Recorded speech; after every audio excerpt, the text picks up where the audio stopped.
오늘 기자들이 여러 차례 비서실장을 만날 기회가 있을 때마다 이 맥락이 무엇인지를 물었는데 이렇게 답을 했습니다. 그 국내 여러 어려운 상황 때문에 최소한 인원을 배용 인원을 최소화한 거다. 확대 해석 안 하셔도 될 것 같다. 그러니까 이제 여기 기자들이 물고 늘어지죠. 김인석 총리 참석했잖아요. 네. 이거는 뭐예요? 물으니까 총리도 원래 오셨다가 안 오셨다가 이렇게 계속 했었거든요. 이렇게 말했는데 사실은 배웅할 때 나온 적은 없고 돌아오셨을 때 대통령이 그때 나간 적은 있는 거니까 그 얘기를 두고 이렇게 말을 하는 거고 결국 이렇게 답합니다. 저한테 더 얘기해도 계속 똑같은 얘기예요. 이 정도로 할게요. 굉장히 이렇게 난처하고 곤혹스러운 측면이 좀 있는 대화였다. 예. 이렇게 좀 해석이 되거든요. 글쎄 곤혹스럽겠죠. 그런데 일단은 이 정도로는 정리가 된 것 같습니다. 네. 예, 이제 그 이번에 또 순방 일정이 길어요. 길어요. 9일이잖아요. 맞아요. 네. 그래서 다음 17일까지니까요. 예, 굉장히 깁니다. 그래서 아무래도 이제 냉각기가 자연스럽게 형성이 됐고 그 다음에 전당대회 이렇게 뭐 명픽이다 이런 단어도 상당히 그 여당으로서는 부담입니다.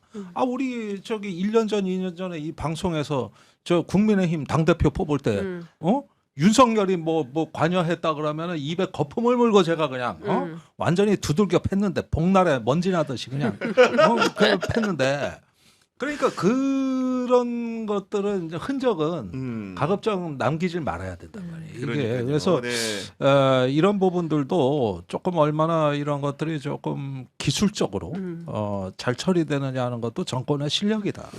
근데 사실 잘 아시겠지만 대통령이 선거에 진심인 거는 기자들 사이에 다 알려진 뭐 이미 다 알려져 있죠. 예. 네. 근데 어제 거의 그 기자회견 때도 선거 얘기 요거 이따가 나올 거니까 제가 꼭 하고 싶었던 얘기예요. 이제 SBS 기자 질문에 대해서 그리고 굉장히 길게 할 얘기를 다 기다렸다는 듯이 할 얘기 다 했죠. 굉장히 네. 길게 이제 그 다 하신 거예요. 그리고 이제 누가 들어도 이거는 무슨 얘기다라는 게 가능하게 말씀을 하신 거죠. 그러니까 대통령 입장에서는 굉장히 절박하고 그리고 이 개혁을 중단 없이 잘 밀어가야 되는데 손발이 잘 맞는 사람 누구냐 이런 쪽에서 선택을 하신 거 아닌가라는 판단을 하게 되는 것 같아요. 그래서 이번 그 당대표 선거가 그래서 더 어려울 것 같다라는 얘기가 또 나오기도 하는 거죠. 네, 우리 당선인 같은 경우에는 네. 국회의원 시절에 그 뭔가 이제 상임위원회 멤버들과 함께 그 김민석 총리 공관도 한번 가셨는데, 네. 그러니까 국정운영 전반에 대해서 좀 총리에 대한 이해도나 이런 것들을 좀 어떻게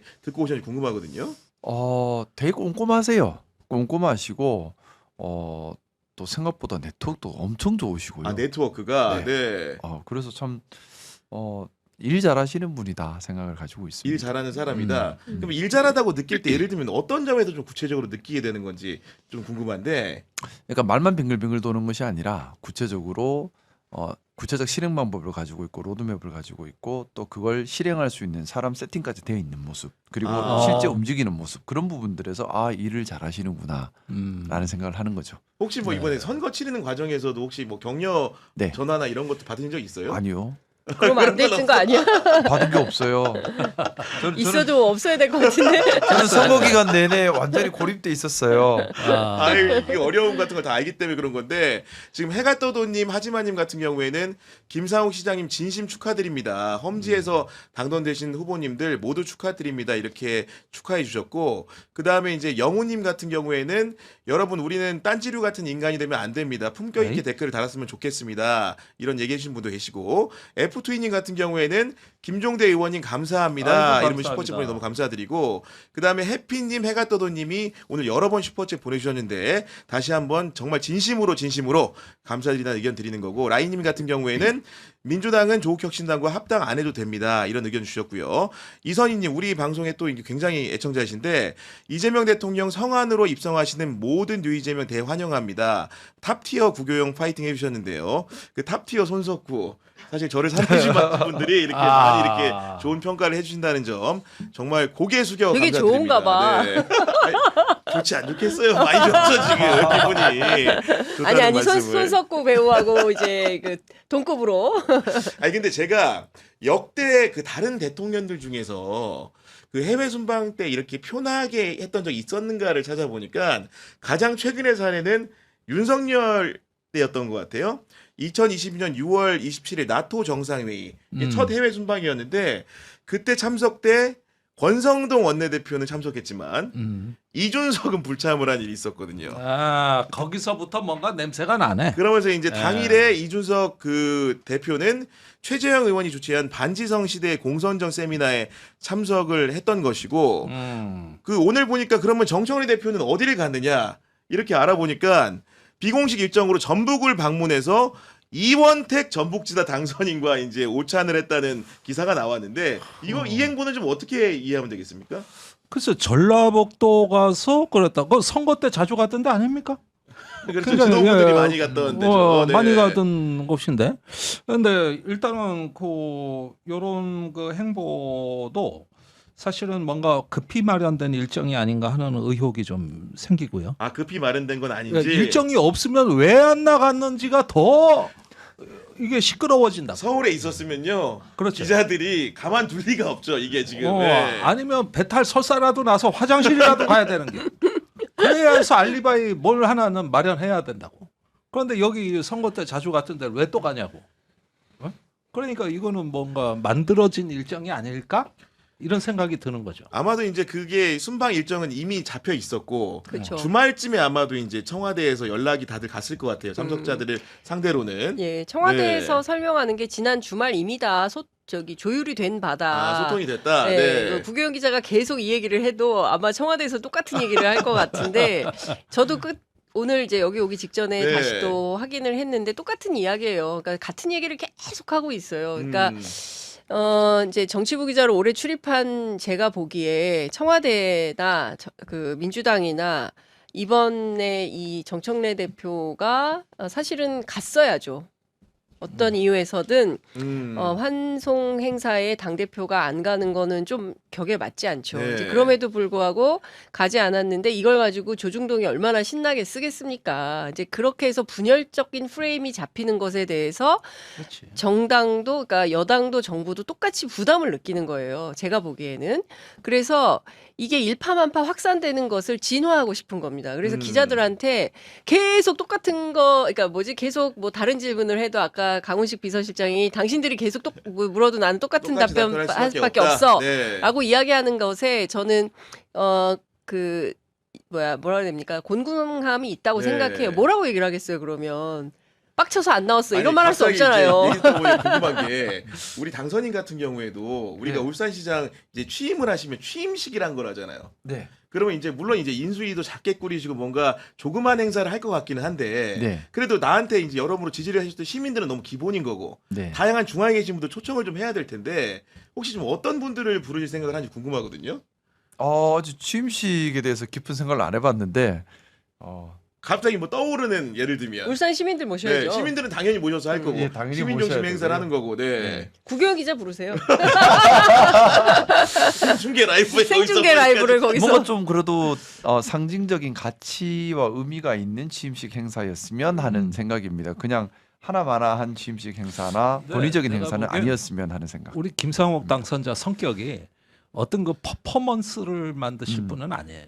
그러니까 진정성? 예, 그런 네. 것보다 차라리 울산의 이제 사회적 약자나 진짜 그늘진데 소통이 필요한 시민을 주빈으로 모시고 할 것 같은 그런 느낌이 듭니다. 또 사실은 그게 맞고요. 근데 저는 굉장히 인상적이었던 게 우원식 의장 이제 국회 청소노동자분들 그렇잖아요. 예.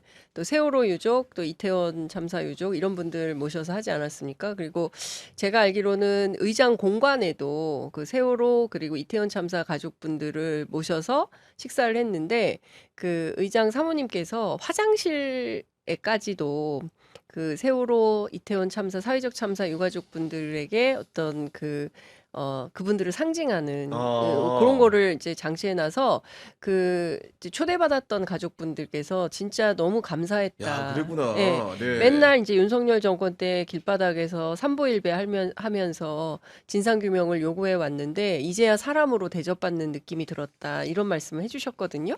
그래서 그런 차원에서 보면 아까 이제 우리 김종대 의원님 말씀해주신 대로 좀 소수자들 그리고 그 정말 뭐 대접받지 못했던 그런 분들이 사회적 약자들이 취임식에 맨 앞열에 네. 서면 되게 감동적인 취임식이 될 것 아마 같아요. 제가 다른 분들은 모르겠지만 우리 그 당선인 같은 경우에는 5.18에 대해서 정말로 이 선거 전후로 진심을 보였기 때문에 5.18 유족들은 좀 이렇게 행사에 오시지 않을까라는 생각을 조심스럽게 좀 해보게 되거든요. 우선 네. 뭐 저는 사무실 개소식도 안 했던 이유가 시민 주권을 행사에서부터 나타내야 한다. 또 시민들께 절대 불편함을 드려서는 안 된다. 여러 사람 불편하게 하는 건 전 너무 싫어해서요.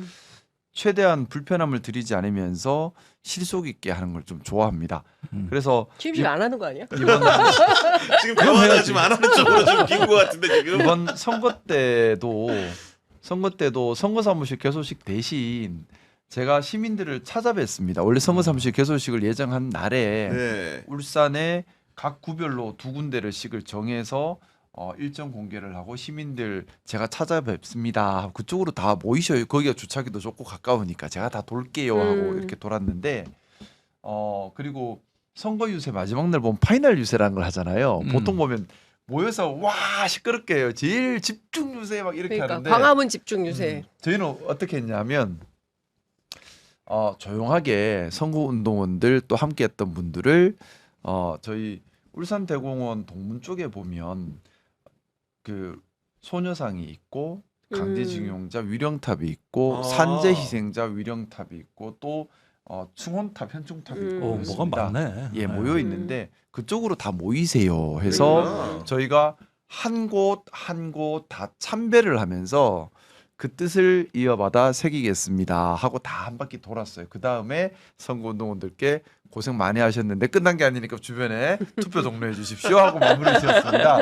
이번에 제가 취임식을 하더라도 좀 뭔가 시민들께 시민 주권 민주 그리고 울산의 미래 그리고 우리의 정통성 이런 부분에 대해서 한 번 더 생각할 수 있는 테마를 한번 고민해 보겠습니다. 야, 뭔가 지금 우리 대화가 좋은 단초가 된 게 아닌가라는 네, 생각도 맞습니다. 해보는데 지금 우리 방송 또 이렇게 열렬히 이제 사랑해 주시는 후리훈이님, 해피님, 부산민가이님, 신데렐라님, 해가 떠도님 여러 번 슈퍼챗 보내주셔서 너무나 감사드리고